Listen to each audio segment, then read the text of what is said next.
Eicher truck व दुचाकीचा अपघात. दुचाकी चालक गंभीर जखमी. अकोला बाळापूर महामार्गावरील घटना. बाळापूर.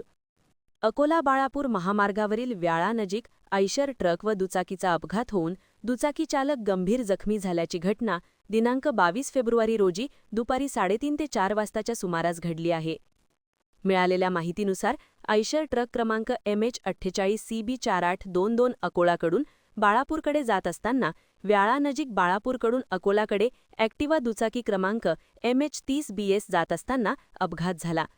झालेल्या अपघातात दुचाकी चालक 40 वर्षीय सलीमुद्दीन वसीनुद्दीन राहणार भागवतवाडी डाबकी रोड अकोला गंभीर जखमी झाले असून जखमी दुचाकी चालकाला उपचार संदर्भात तातडीने अकोला येथे हलविण्यात आले आहे.